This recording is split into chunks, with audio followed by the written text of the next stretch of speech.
چنانچہ قرآن عزیز نے بتایا کہ اللہ تعالیٰ نے ان کی دعا منظور فرما لی۔ چنانچہ یحییٰ علیہ السلام نیکوں کے سردار اور زہد و تقوی میں بے مثال تھے۔ نہ انہوں نے شادی کی اور نہ ان کے قلب میں کبھی گناہ کا خطرہ پیدا ہوا، اور اپنے والد ماجد کی طرح وہ بھی خدا کے برگزیدہ نبی تھے، اور اللہ نے ان کو بچپن ہی میں علم و حکمت سے معمور کر دیا تھا، اور ان کی زندگی کا سب سے بڑا کام یہ تھا کہ وہ حضرت عیسیٰ علیہ السلام کی آمد کی بشارت دیتے اور ان کی آمد سے قبل رشد و ہدایت کے لیے زمین ہموار کرتے تھے۔ چنانچہ ارشاد باری تعالیٰ ہے، پس زکریا جس وقت حجرے میں نماز ادا کر رہا تھا تو فرشتے نے اس کو پکارا، اے زکریا، اللہ تعالیٰ تجھ کو ایک فرزند یحییٰ کی بشارت دیتا ہے جو اللہ کے کلمہ یعنی عیسیٰ علیہ السلام کی تصدیق کرے گا، اور وہ اللہ کے اور اس کے بندوں کی نظر میں برگزیدہ اور گناہوں سے بے لوث ہوگا اور نیکوکاروں میں سے نبی ہوگا۔ اس کے بعد ارشاد مبارک ہے، اے یحییٰ، خدا کا حکم ہوا کیونکہ وہ خوشخبری کے مطابق پیدا ہوا، اور بڑھاپا کتاب الہی تورات کے پیچھے مضبوطی کے ساتھ لگ جا۔ چنانچہ وہ ابھی لڑکا ہی تھا کہ ہم نے اسے علم و فضیلت بخش دی، نیز اپنے خاص فضل سے دل کی نرمی اور نفس کی پاکی عطا فرمائی۔ وہ پرہیزگار اور ماں باپ کا خدمت گزار تھا، سخت گیر اور نافرمان نہ تھا۔ اس پر سلام ہو جس دن پیدا ہوا اور جس دن مرا اور جس دن پھر زندہ کیا جائے گا۔ ولادت باسعادت کی بشارت کے بعد قرآن نے حضرت یحییٰ علیہ السلام کے بچپن کے ان واقعات کو نظر انداز کر کے جو اس کے مقصد سے غیر متعلق تھے یہ ذکر کیا ہے کہ خدا نے یحییٰ کو حکم دیا کہ وہ اس کے قانون تورات پر مضبوطی سے عمل کریں اور اسی کے مطابق لوگوں کو ہدایت دیں، اس لیے کہ یحییٰ علیہ السلام نبی تھے، رسول نہیں تھے، اور تورات ہی کی شریعت کے پابند تھے۔ اور ساتھ ہی اللہ تعالیٰ نے یہ بھی بتایا کہ ہم نے عام بچوں کی زندگی سے جدا ان کو بچپن ہی میں علم اور فضیلت بخش دیے تاکہ وہ جلد ہی نبوت کے منصب پر فائز ہو سکیں۔ چنانچہ سیرت کی کتابوں میں مذکور ہے کہ بچپن میں جب بچے ان کو کھیلنے پر اصرار کرتے تو وہ یہ جواب دیتے کہ خدا نے مجھ کو لہو و لعب کے لیے پیدا نہیں کیا، اور یہ بھی مذکور ہے کہ وہ 30 سال سے قبل ہی نبی بنا دیے گئے تھے۔ دوستو، اللہ تعالیٰ کی حضرت زکریا علیہ السلام اور ان کے فرزند حضرت یحییٰ علیہ السلام کا ذکر نیکوکاروں کے طور پر کیا، جیسا کہ قرآن پاک میں ارشاد ہوتا ہے کہ اور اسی طرح زکریا علیہ السلام کا معاملہ یاد کرو جب اس نے اپنے پروردگار کو پکارا تھا، خدایا مجھے اس دنیا میں اکیلا نہ چھوڑ، یعنی بغیر وارث کے نہ چھوڑ، اور ویسے تو ہی ہم سب کا بہتر وارث ہے۔ تو دیکھو ہم نے ان کی پکار سن لی اور اسے ایک فرزند یحییٰ عطا فرما دیا اور اس کی بیوی کو اس کے لیے تندرست کر دیا۔ یہ تمام لوگ نیکی کی راہوں میں سرگرم تھے، ہمارے فضل سے امید لگائے ہوئے، ہمارے جلال سے ڈرتے ہوئے دعائیں مانگتے تھے اور ہمارے آگے عجز و نیاز کے ساتھ جھکتے تھے۔ مسند احمد، ترمذی، ابن ماجہ میں حارث اشعری رضی اللہ تعالی عنہ سے منقول ہے کہ نبی اکرم صلی اللہ علیہ وآلہ وسلم نے ارشاد فرمایا کہ اللہ تعالیٰ نے یحییٰ بن زکریا علیہ السلام کو 5 باتوں کی خصوصیت کے ساتھ حکم فرمایا کہ وہ خود بھی ان پر عمل پیرا ہوں اور بنی اسرائیل کو بھی ان کی تلقین فرمائیں، مگر یحییٰ علیہ السلام کو ان امور خمسہ کی تلقین میں کچھ تاخیر ہو گئی۔ تب عیسیٰ علیہ السلام نے فرمایا کہ میرے بھائی، اگر تم مناسب سمجھو تو میں بنی اسرائیل کو ان کلمات کی تلقین کر دوں جن کے لیے تم کسی وجہ سے تاخیر کر رہے ہو۔ حضرت یحییٰ علیہ السلام نے فرمایا، بھائی میں اگر تم کو اجازت دے دوں اور خود تعمیل حکم نہ کروں تو مجھے خوف ہے کہ کہیں مجھ پر کوئی عذاب نہ آ جائے یا میں زمین میں دھنسا نہ جاؤں، اس لیے میں ہی پیش قدمی کرتا ہوں۔ چنانچہ انہوں نے بنی اسرائیل کو بیت المقدس میں جمع کیا، اور جب مسجد بھر گئی تو واعظ بیان کیا اور ارشاد فرمایا کہ اللہ تعالیٰ نے مجھ کو 5 باتوں کا حکم کیا ہے کہ میں خود بھی ان پر عمل کروں اور تم کو بھی عمل کی تلقین کروں، اور وہ 5 احکام یہ ہیں۔ پہلا حکم یہ ہے کہ اللہ تعالیٰ کے سوا کسی کی پرستش نہ کرو اور نہ کسی کو اس کا شریک ٹھہراؤ، کیونکہ مشرک کی مثال اس غلام کی سی ہے جس کو اس کے مالک نے اپنے روپیے سے خریدا، مگر غلام نے یہ وتیرہ اختیار کر لیا کہ جو کچھ کماتا ہے وہ مالک کے سوا اس دوسرے شخص کو دیتا ہے۔ تو اب بتاؤ کہ تم میں سے کوئی شخص یہ پسند کرے گا کہ اس کا غلام ایسا ہو؟ لہذا سمجھ لو کہ جب خدا ہی نے تم کو پیدا کیا اور وہی تم کو رزق دیتا ہے تو تم بھی صرف اسی کی پرستش کرو اور اس کا کسی کو شریک نہ ٹھہراؤ۔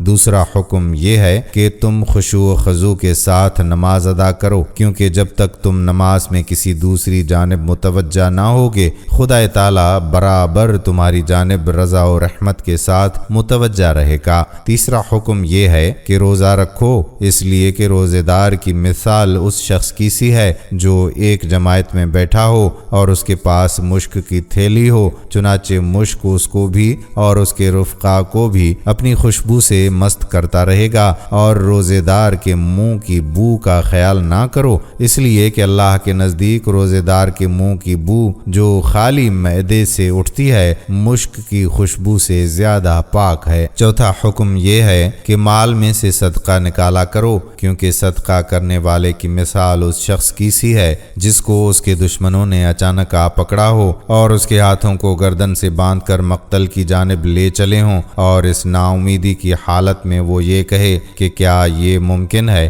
کہ میں مال دے کر اپنی جان چھڑا لوں، اور اسبات میں جواب پا کر اپنی جان کے بدلے سب دھن دولت قربان کر دے۔ اور پانچواں حکم یہ ہے کہ دن رات میں کثرت سے اللہ کا ذکر کرتے رہا کرو، کیونکہ ایسے شخص کی مثال اس شخص کی سی ہے جو دشمن سے بھاگ رہا ہو اور دشمن تیزی کے ساتھ اس کا تعاقب کر رہا ہو، اور بھاگ کر وہ کسی مضبوط قلعے میں پناہ گزین ہو کر دشمن سے محفوظ ہو جائے۔ بلا شبہ انسان کے دشمن شیطان کے مقابلے میں ذکر اللہ کے اندر مشغول ہونا محکم قلعہ میں محفوظ ہو جانا ہے۔ اس کے بعد نبی اکرم صلی اللہ علیہ وآلہ وسلم نے صحابہ کی جانب متوجہ ہو کر ارشاد فرمایا کہ میں بھی تم کو ایسی 5 باتوں کا حکم کرتا ہوں جن کا خدا نے مجھ کو حکم کیا ہے، یعنی جماعت کی پیروی، سماع اور طاعت، ہجرت اور جہاد فی سبیل اللہ۔ بس جو شخص جماعت سے ایک بالشت باہر نکل گیا اس نے بلا شبہ اپنی گردن سے اسلام کی رسی کو نکال دیا، مگر یہ کہ جماعت کا لزوم اختیار کرے، اور جس شخص نے جاہلیت کے دور کی باتوں کی طرف دعوت دی تو اس نے جہنم کو ٹھکانہ بنایا۔ حارث اشعری رضی اللہ تعالی عنہ کہتے ہیں کہ کہنے والے نے کہا یا رسول اللہ صلی اللہ علیہ وآلہ وسلم، اگرچہ وہ شخص نماز اور روزے کا پابند ہی ہو تب بھی جہنم کا سزاوار ہے؟ فرمایا ہاں، اگرچہ وہ نماز اور روزے کا بھی پابند ہو اور یہ سمجھتا ہو کہ میں مسلمان ہوں تب بھی سزاوار جہنم ہے۔ علماء سیر نے اسرائیلیات سے نقل کیا ہے کہ یحییٰ علیہ السلام کی زندگی کا بہت بڑا حصہ صحرا میں بسر ہوا۔ وہ جنگلوں میں خلوت نشین رہتے تھے اور درختوں کے پتے اور ٹڈیاں ان کی خوراک تھیں، اور وہیں ان پر اللہ کا کلام نازل ہوا۔ تب انہوں نے دریائے اردن کے نواح میں دین الہی کی منادی شروع کر دی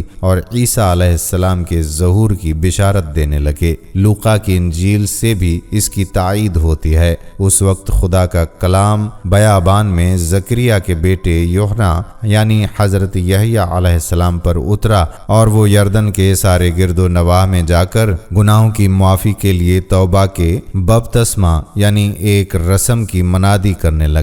ابن عساکر نے وہب بن منبہ سے چند روایات نقل کی ہیں جن کے مطابق یحییٰ علیہ السلام پر خدا کی خشیت اس درجے تک تھی کہ وہ اکثر روتے رہتے تھے، حتیٰ کہ ان کے رخساروں پر آنسوں کے نشان پڑ گئے تھے۔ چنانچہ ایک مرتبہ ان کے والد زکریا علیہ السلام نے جب ان کو جنگل میں تلاش کر کے پا لیا تو ان سے فرمایا کہ بیٹا، ہم تو تیری یاد میں مضطرب تجھ کو تلاش کر رہے ہیں اور تو یہاں آ کر گریا میں مشغول ہے۔ تو حضرت یحییٰ علیہ السلام نے جواب دیا کہ اے باپ، تم نے مجھ کو بتایا ہے کہ جنت اور جہنم کے درمیان ایک ایسا لق و دق میدان ہے جو خدا کی خشیت میں آنسوں بہائے بغیر طے نہیں ہوتا اور جنت تک رسائی نہیں ہوتی۔ یہ سن کر حضرت زکریا علیہ السلام بھی رونے لگے۔ حضرت یحییٰ علیہ السلام بے حد حلیم، رقیق القلب، پاک باز، عابد و متقی، استغنا اور قناعت سے سرشار،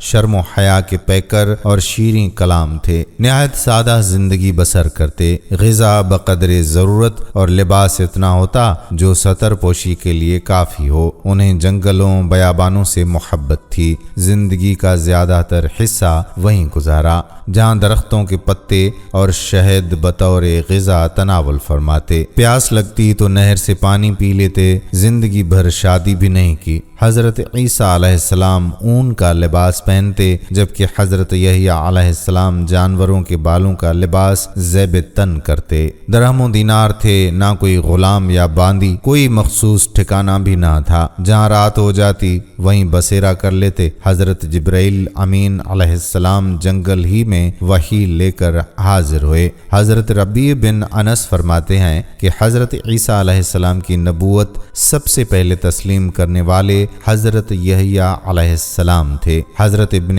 عباس رضی اللہ تعالی عنہ سے روایت ہے کہ رسول اللہ صلی اللہ علیہ وآلہ وسلم نے فرمایا کہ اولاد آدم میں کوئی ایسا نہیں جس سے گناہ سرزد نہ ہوا ہو سوائے حضرت یحییٰ علیہ السلام کے۔ ایک روایت میں آتا ہے کہ حضرت زکریا علیہ السلام کی شیطان سے بھی ملاقات ہوئی تھی۔ حضرت یحییٰ علیہ السلام کی شیطان سے ملاقات کا تذکرہ ملتا ہے۔ ان روایات کے مطابق ایک دن حضرت یحییٰ علیہ السلام نے شیطان کو ایک وحشت ناک شکل و صورت میں دیکھا جو کچھ عجیب و غریب ابراز اٹھائے ہوئے تھا۔ اس موقع پر آپ علیہ السلام نے شیطان سے ان ابراز سے متعلق پوچھا۔ شیطان نے کہا کہ ان میں سے ایک مختلف انسانوں کو پھنسانے کے لیے ہے۔ حضرت یحییٰ علیہ السلام نے شیطان سے پوچھا کہ آیا تم کبھی مجھے بھی فریب دے چکے ہو؟ شیطان نے کہا کہ نہیں، لیکن آپ میں ایک خاصیت ہے جو مجھے بہت پسند ہے، اور وہ پیٹ بھر کر کھانا ہے، جس کی وجہ سے بعض اوقات صحیح طور پر نماز پڑھنے میں کامیاب نہیں ہوتے۔ حضرت یحییٰ علیہ السلام نے اسی وقت فرمایا کہ اس کے بعد خدا سے عہد کرتا ہوں کہ ہرگز سیر ہو کر کھانا نہیں کھاؤں گا یہاں تک کہ خدا سے ملاقات ہو۔ ابلیس نے کہا کہ اس کے بعد میں بھی خدا سے عہد کرتا ہوں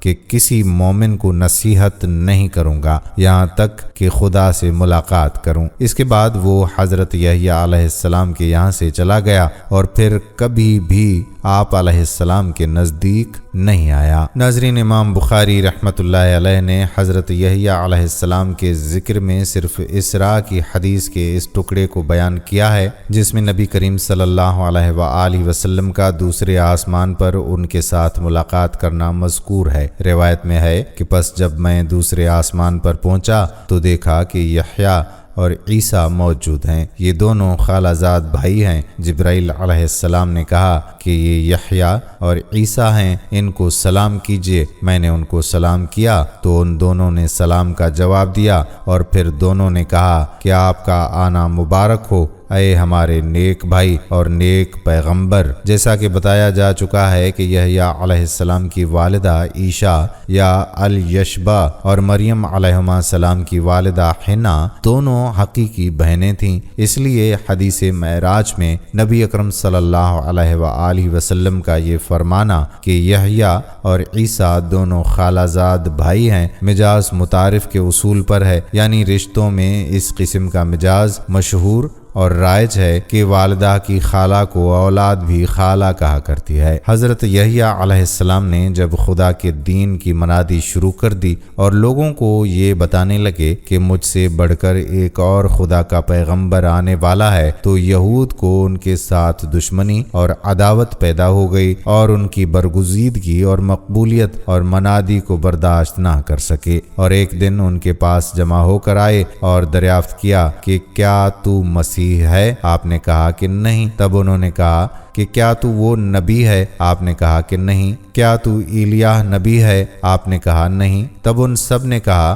کہ پھر تو کون ہے؟ جو اس طرح منادی کرتا ہے اور ہم کو دعوت دیتا ہے؟ یحییٰ علیہ السلام نے جواب دیا کہ میں جنگل میں پکارنے والے کی ایک آواز ہوں جو حق کے لیے بلند کی گئی ہے۔ یہ سن کر یہودی بھڑک اٹھے اور آخرکار ان کو شہید کر ڈالا۔ اور ابن عساکر نے المستقصی فی فضائل الاقصی میں حضرت معاویہ کے مولا قاسم سے ایک طویل روایت نقل کی ہے جس میں یحییٰ علیہ السلام کی شہادت کا واقعہ اس طرح سے مذکور ہے کہ دمشق کے بادشاہ حداد بن حدار نے اپنی بیوی کو 3 طلاق دے دی اور پھر چاہتا تھا کہ اس کو واپس کر کے بیوی بنا لے۔ حضرت یحییٰ علیہ السلام سے فتویٰ طلب کیا۔ انہوں نے فرمایا کہ اب یہ تجھ پر حرام ہے۔ ملکہ کو یہ بات سخت ناگوار گزری اور یحییٰ علیہ السلام کے قتل کے در پہ ہو گئی اور بادشاہ کو مجبور کر کے قتل کی اجازت حاصل کر لی۔ جبکہ وہ مسجد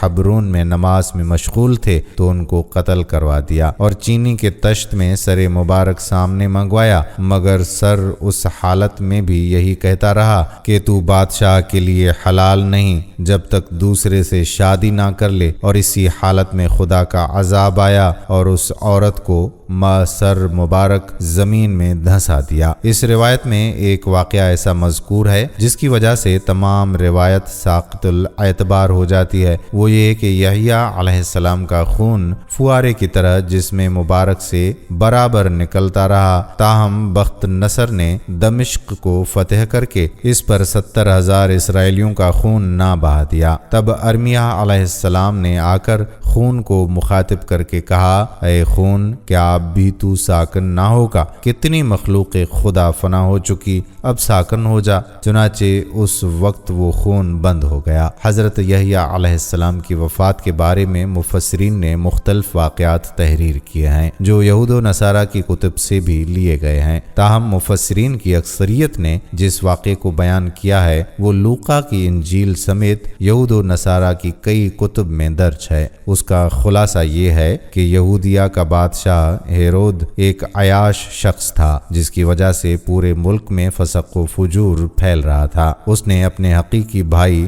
فلپ کی بیوی ہیرودیاس کو بغیر نکاح اپنے گھر میں رکھا ہوا تھا۔ حضرت یحییٰ علیہ السلام چونکہ نبی تھے اور دعوت حق کا فریضہ سر انجام دیتے تھے، انہوں نے بادشاہ کی ان فحش حرکات کے خلاف آواز بلند کی، جس کے نتیجے میں انہیں گرفتار کر کے قید خانے میں ڈال دیا گیا۔ تاہم بادشاہ ان سے ڈرتا بھی تھا، وہ جانتا تھا کہ آپ اللہ کے نبی اور نیک اور پارسا انسان ہیں، نیز عوام میں بڑی عزت ہے، لیکن بادشاہ کی داشتہ ہیرودیاس حضرت یحییٰ علیہ السلام کی تعلیمات کو اپنے اور اپنی جیسی دوسری بدکار عورتوں کے لیے بہت بڑا خطرہ سمجھتی تھی، چنانچہ وہ آپ علیہ السلام کی جان کے در پہ ہو گئی۔ اسی اثنا میں بادشاہ کی سالگرہ کے سلسلے میں محل میں رقص و موسیقی کی محفل جمی، جس میں ہیرودیاس کی جوان سال خوبصورت بیٹی نے رقص کے ہیجان خیز تیر چلا کر بادشاہ کو اپنے جال میں پھانس لیا۔ بادشاہ نے خوش ہو کر اس سے کہا، مانگ، کیا مانگتی ہے؟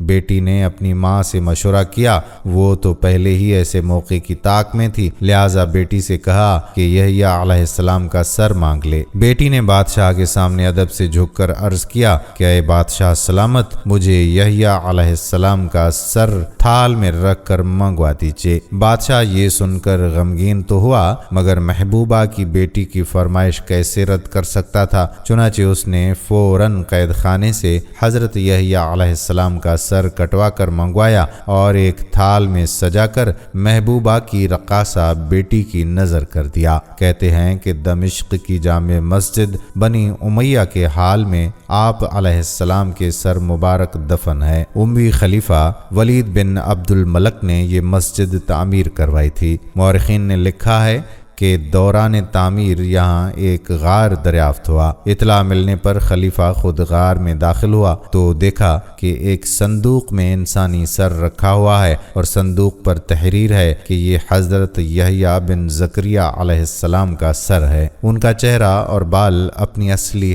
حالت میں تھے، یوں لگتا تھا جیسے ابھی ابھی شہید ہوئے ہیں۔ روایات کے مطابق آسمان و زمین نے امام حسین علیہ السلام اور یحییٰ دونوں پر گریہ کیا ہے۔ امام حسین علیہ السلام کربلا کے راستے میں حضرت یحییٰ علیہ السلام اور ان کی شہادت کو یاد کرتے تھے۔ البتہ بعض جگہ پر آسمان و زمین کے گریا کرنے کی تفسیر یوں بیان کی گئی ہے کہ ان دونوں شخصیات کی شہادت پر آسمان سے خون کی بارش ہوئی اور سورج کا رنگ سرخ ہو گیا۔ حضرت مولا علی علیہ السلام سے منقول ہے کہ آسمان و زمین نے فقط 2 شخصیات کے لیے گریا کیا ہے، اور وہ یحییٰ بن زکریا اور حسین بن علی علیہ السلام ہیں۔ علماء تاریخ کا اس میں اختلاف یہ ہے کہ حضرت یحییٰ علیہ السلام کا واقعہ شہادت کس جگہ پیش آیا۔ ایک قول ہے کہ بیت المقدس میں ہیکل اور قربان گاہ کے درمیان ہوا، اور اس جگہ 70 انبیاء علیہم السلام شہید کیے گئے۔ سفیان ثوری نے شمر بن عطیہ سے یہی قول نقل کیا ہے۔ ناظرین، آخر میں آپ کو بتاتے ہیں کہ تقوی جو انبیاء علیہم السلام کی صفت ہے وہ کیا ہے اور کیسے حاصل کیا جا سکتا ہے۔ اپنے آپ کو اپنے رب کی ناراضگی سے بچانا تقوی ہے۔ تقوی یعنی اللہ کا خوف تمام بھلائیوں کا مجموعہ ہے۔ اللہ تعالیٰ نے دنیا کے وجود سے لے کر قیامت تک آنے والے تمام انس و جن کے لیے تقوی کی وصیت فرمائی ہے۔ تقوی ہی کل قیامت کے دن نجات دلانے والی کشتی ہے۔ تقوی مومنین کے لیے بہترین لباس اور بہترین زاد راہ ہے۔ یہ وہ عظیم نعمت ہے جس سے دل کی بندشیں کھل جاتی ہیں، جو راستے کو روشن کرتی ہے، اور اسی کی بدولت گمراہ بھی ہدایت پا جاتا ہے۔ تقوی ایک ایسا قیمتی موتی ہے کہ جس کے ذریعے برائیوں سے بچنا اور نیکیوں کا اختیار کرنا آسان ہو جاتا ہے۔ تقوی سے متعلق داماد رسول مولا علی علیہ السلام کا ایک قول کتابوں میں مذکور ہے کہ تقوی دراصل اللہ تعالیٰ سے ڈرنے، شریعت پر عمل کرنے، جو مل جائے اس پر قناعت کرنے اور قیامت کے دن کی تیاری کرنے کا نام ہے۔ تقوی کی ایک تعریف جو صحابی رسول حضرت ابی بن کعب رضی اللہ تعالیٰ عنہ نے حضرت عمر فاروق رضی اللہ تعالیٰ عنہ سے دریافت کرنے پر بیان فرمایا تھا کہ اس طرح سے ہے کہ حضرت ابی بن کعب رضی اللہ تعالیٰ عنہ نے ان سے پوچھا کہ کیا آپ کبھی کانٹوں والے راستے پر نہیں چلے؟ حضرت عمر نے جواب دیا کہ کیوں نہیں؟ حضرت ابی بن کعب نے پوچھا کہ اس وقت تمہارا عمل کیا ہوتا ہے؟ حضرت عمر فاروق نے کہا کہ میں اپنے کپڑے سمیٹ لیتا ہوں اور کوشش کرتا ہوں کہ میرا دامن کانٹوں میں نہ الجھ جائے۔ حضرت ابی بن کعب رضی اللہ تعالیٰ عنہ نے کہا کہ بس یہی تقوی ہے۔ حوالہ تفسیر ابن کثیر۔ تقوی کا اصل مرکز دل ہے، البتہ اس کا اظہار مختلف اعمال کے ذریعے ہوتا ہے۔ نبی اکرم صلی اللہ علیہ وآلہ وسلم نے دل کی طرف اشارہ کرتے ہوئے فرمایا کہ تقوی یہاں ہے، بحوالہ مسلم۔ غرض یہ کہ تقوی اصل میں اللہ تعالیٰ سے خوف اور رجا کے ساتھ حضور اکرم صلی اللہ علیہ وآلہ وسلم کے طریقے کے مطابق ممنوعات سے بچتے رہنا اور اوامر پر عمل کرنے کا نام ہے۔ اللہ تعالیٰ نے اپنے پاک کلام کی سینکڑوں آیات میں مختلف انداز سے تقوی یعنی اللہ سے ڈرتے رہنے کا حکم اور اس کی اہمیت و تاکید کو ذکر فرمایا ہے۔ تقوی سے متعلق تمام آیات کا ذکر کرنا اس وقت میں میرے لیے ممکن تو نہیں ہے، لیکن چند آیات کا ترجمہ یہاں پر پیش کر رہا ہوں۔ ارشاد باری تعالیٰ ہے، اے ایمان والو، دل میں اللہ کا ویسا ہی خوف رکھو جیسا خوف رکھنا اس کا حق ہے۔ سورہ آل عمران 102۔ اے ایمان والو، اللہ سے ڈرو اور سیدھی سچی بات کرو۔ سورہ الاحزاب آیت نمبر 70۔ اے ایمان والو، اللہ سے ڈرو اور سچے لوگوں کے ساتھ رہا کرو۔ سورہ توبہ 119۔ اے ایمان والو، اللہ سے ڈرو اور ہر شخص یہ دیکھے کہ اس نے کل کے لیے کیا آگے بھیجا ہے، اور اللہ سے ڈرو۔ سورہ حشر آیت نمبر 18۔ تقوی کوئی ایسا عمل نہیں ہے جو صرف اس امت کے لیے خاص ہو، بلکہ دنیا کے وجود سے لے کر آج تک اور قیامت تک آنے والے ہر شخص سے مطلوب ہے کہ وہ اللہ سے ڈر کر زندگی کے ایام گزارے۔ فرمان الہی ہے کہ ہم نے تم سے پہلے اہل کتاب کو بھی اور تمہیں بھی یہی تاکید کی ہے کہ اللہ سے ڈرو۔ سورۃ النساء 131۔ خالق کائنات نے اپنے حبیب حضرت محمد مصطفیٰ صلی اللہ علیہ وآلہ وسلم کو بھی تقوی یعنی اللہ سے ڈرنے کا حکم دیا ہے، چنانچہ سورۃ الاحزاب آیت نمبر 1 میں ارشاد باری تعالیٰ ہے، اے نبی صلی اللہ علیہ وآلہ وسلم اللہ سے ڈرتے رہو۔ ذلت کے نقشوں میں عزت دینے والے نے قرآن کریم میں اعلان کر دیا ہے کہ اس کے بارے میں مال و دولت اور جاہ و منصب سے کوئی شخص عزیز نہیں بن سکتا، بلکہ اس کے ہاں عزت کا معیار صرف اللہ کا خوف ہے۔ جو جتنا اللہ تعالیٰ سے ڈر کر یہ فانی دنیاوی زندگی گزارے گا، وہ اس کے دربار میں اتنا ہی زیادہ عزت پانے والا ہوگا۔ چنانچہ فرمان باری تعالیٰ ہے، در حقیقت اللہ کے نزدیک تم میں سب سے زیادہ عزت والا وہ شخص ہے جو تم میں سب سے زیادہ متقی ہو۔ سورۃ الاحزاب آیت نمبر 13۔ عباداتی، معاملاتی، معاشرتی زندگی میں 24 گھنٹے ہر وقت اللہ تعالیٰ کا خوف آسان نہیں ہے، جبکہ شیطان، نفس اور معاشرہ ہمیں مخالف سمت لے جانے پر مصر ہے۔ چنانچہ رحمت للعالمین نے اپنے بندوں پر رحم فرما کر ارشاد فرمایا، جہاں تک تم سے ہو سکے اللہ سے ڈرتے رہو۔ سورۃ التغابن آیت نمبر 14۔ یعنی ہر شخص اپنی استطاعت کے مطابق اللہ سے ڈرتے ہوئے زندگی کے لمحات گزارتا رہے۔ اگر کسی شخص سے کوئی غلطی ہو جائے تو فوراً دل سے معافی مانگے، انشاءاللہ اس کو اللہ تعالیٰ معاف فرمائے گا۔ لیکن اس کا مطلب ہرگز یہ تو نہیں ہے کہ ہم تقویٰ میں بھی ڈنڈی مارنا شروع کر دیں، جیسا کہ فرمان الہی ہے، اے ایمان والو اللہ سے ڈرو جیسا کہ اس سے ڈرنے کا حق ہے۔ حج کے سفر کے دوران نیز عام زندگی میں ایک مسلمان دنیاوی ضرورتوں کو پورا کرنے کے لیے متعدد چیزوں سے آراستہ ہونا چاہتا ہے۔ فرمان الہی ہے، اور حج کے سفر میں زاد راہ ساتھ لے جایا کرو، کیونکہ بہترین زاد راہ تقویٰ ہے۔ سورۃ البقرہ 197۔ یعنی دنیاوی اسباب کو اختیار کرنا شریعت اسلامیہ کے خلاف نہیں ہے، لیکن سب سے بہتر زاد راہ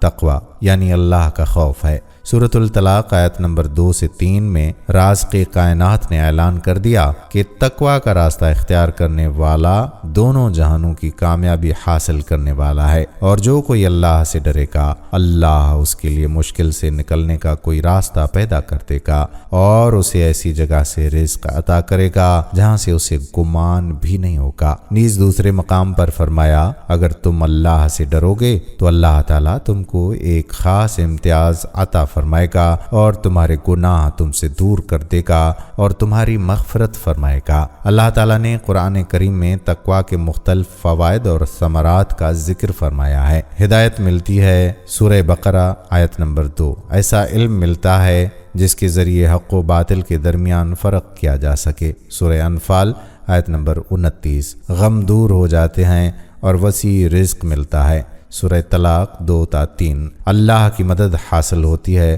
سورہ نحل۔ اللہ کی معیت حاصل ہوتی ہے، سورہ جاثیہ۔ اللہ کی محبت ملتی ہے، سورہ توبہ۔ دنیاوی امور میں آسانی ہوتی ہے، سورہ طلاق۔ گناہوں کی معافی اور اجر عظیم کا حصول ہوتا ہے، سورۃ الطلاق۔ نیک عمل کی قبولیت ہوتی ہے، سورہ مائدہ۔ کامیابی حاصل ہوتی ہے، سورہ آل عمران۔ اللہ کی جانب سے خوشخبری ملتی ہے، سورہ یونس۔ جہنم سے چھٹکارا مل جاتا ہے جو انتہائی برا ٹھکانہ ہے، سورہ مریم۔ اور ہر انسان کی سب سے بڑی خواہش یعنی جنت میں داخلہ نصیب ہوتا ہے۔ ناظرین، اللہ تعالیٰ نے اپنے کلام پاک میں ارشاد فرمایا، بے شک نماز بے حیائی اور برائی سے روکتی ہے۔ بے حیائی اور برائیوں سے رکنا ہی تقویٰ ہے۔ تقویٰ اور زکوٰۃ۔ اللہ تعالیٰ نے ارشاد فرمایا کہ ان کے مال سے زکوٰۃ لو تاکہ ان کو پاک کرے اور بابرکت کرے اس کی وجہ سے، اور دعا دے ان کو۔